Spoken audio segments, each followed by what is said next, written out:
প্রিয় সপ্তম শ্রেণী ছাত্রছাত্রীরা, আজকে দেখো ভূগোলের 5 নম্বরের স্কুলটা ঝটপট করে শেষ করব। কি প্রশ্ন দিয়েছে দেখো, দেখব। শিলাস্তরে ভাঁজ পড়ে যে পর্বত সৃষ্টি হয় তার নাম হচ্ছে ভঙ্গিল পর্বত। পম্পাস সমভূমি দেখা যায় দক্ষিণ আমেরিকা মহাদেশে।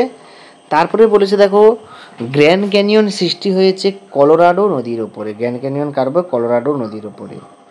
বদ্বীপ গঠিত হয় নিম্ন গতিতে। মাটি বাতাসে থাকে মাটিতে বাতাস থাকে হচ্ছে 25%। ইস্পাত কারখানায় ব্যবহার করা হয় কি? চুনাপাথর। সিমেন্ট তৈরিতে, ইস্পাত তৈরিতে চুনাপাথর লাগে। গ্রস্ত উপত্যকার মধ্যে দিয়ে প্রবাহিত হ্রদটির নাম আছে অ্যালবার্ট হ্রদ। এটা উত্তর হবে অ্যালবার্ট। ড্রাকেন্সবার্গ পর্বত থেকে উৎপন্ন নদীটার নাম হচ্ছে অরেঞ্জ নদী। পৃথিবীর দীর্ঘতম নদীর নাম হচ্ছে নীল নদ। ভিক্টোরিয়া জলপ্রপাত হয়েছে জামবেজি নদীতে। ভিক্টোরিয়া জলপ্রপাতটা রয়েছে।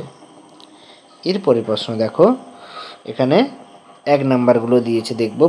ফ্রান্সের ভোজ এক ধরনের কি পর্বত? উত্তর হবে স্তূপ পর্বত। যে নদীতে সারা বছর জল থাকে তাকে বলে নিত্যভ নদী। দুটি নদীর মধ্যবর্তী স্থানকে দোয়াব বলে। এবং আগ্রা শহরটি যমুনা ও চম্বল নদীর মাঝখানে আছে। তারপর বলছে তাজমহল কোন শিলা দিয়ে গঠিত? এখানে রূপান্তরিত শিলা বা মার্বেল শিলা হবে। এটাকে লিখতে পারো রূপান্তরিত শিলা দিয়ে গঠিত। অ্যাটলাস পর্বতের সর্বোচ্চ শৃঙ্গের নাম হচ্ছে মাউন্ট তৈবকল।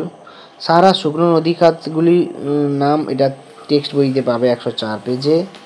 সাহারা মরুভূমিতে অবস্থিত সাগরটির নাম হচ্ছে লোহিত সাগর। আর ব্লু নীলের উৎপত্তি হচ্ছে ইথিওপিয়ার তানা হ্রদ থেকে। এরপর দেখো ড্যাশ পূরণ দিয়েছে। পশ্চিমবঙ্গের ড্যাশ অঞ্চলের নদীতে প্রচুর খাড়ি থাকে। পূর্ব বর্ধমানের নদীগুলোতে বেশি খাড়ি থাকে। আর ত্রিভুজের মতো দেখতে একে বদ্বীপ বলে। বেলে মাটির দানাগুলো বেশ ফাঁক যেন জল প্রবেশ করতে পারে সহজে। 2 নাম্বারেরগুলো দেখো, আমি পেজ নাম্বার দিয়ে দিচ্ছি। প্রত্যেকটা ইম্পর্টেন্ট প্রশ্নগুলো বলে দিচ্ছি। যেমন বদ্বীপ টিকা পরীক্ষায় পড়ে। ভেল্ট কি? এটা টেক্সট বই 57, টি লেখা থাকলে টেক্সট বই, এগুলো এমনি পেজে। তারপরে বলেছে শাখা নদী কি, তাই তো এখানে দিয়েছে ভেল্ট কি। এগুলো পরীক্ষায় বেশি করে দেয়। 3 নম্বরের প্রশ্ন দেখো দিয়ে নাও। এগুলো হচ্ছে টেক্সট বই, এগুলো টি লেখা আছে টেক্সট বইয়ের পেজ নাম্বার। যেগুলো এমনি এগুলো সহায়িকা, এগুলো রায়মার্টিন সহায়িকা।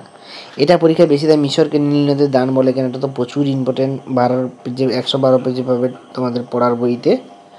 আর গিরিখাত ক্যানিয়নের পার্থক্য দেয়। তারপরে যে পূর্ব আফ্রিকার গস্ত উপত্যকা, এগুলো দেয়। 3টি প্রাচীন সভ্যতা, নদীর তীরে মানুষের সভ্যতা গড়ে ওঠার কারণ, এগুলো বেশি করে দেয়। এরপরে দেখো 5 নম্বরের প্রশ্ন কি বলেছে। লাভা গঠিত সমভূমি লোহিত সমভূমি সম্পর্ক, নিম্ন প্রবাহের ভূমিরূপ, বহুমুখী নদী পরিকল্পনা এবং বিশ্ব উষ্ণায়নের সাহারা ছাড়া অন্যান্য পরিবর্তন। এটা 307 নম্বর পেজে পেয়ে যাবে। তো এই হচ্ছে তোমাদের টোটাল প্রশ্নপত্র। এর পরের ক্লাসে আমরা দেখো শেষ প্রশ্ন বলছিলাম বহুমুখী নদী পরিকল্পনা। এই যে 3 নম্বর প্রশ্নটা দেওয়া আছে 296 পেজে। এরপরে আমরা তোমাদের 6 নম্বর স্কুলটা নিয়ে আলোচনা করব। দেখো 6 নম্বর স্কুলটা পরে দেওয়া আছে। সকলকে ধন্যবাদ। দেখা যাচ্ছে পরের ভিডিওতে।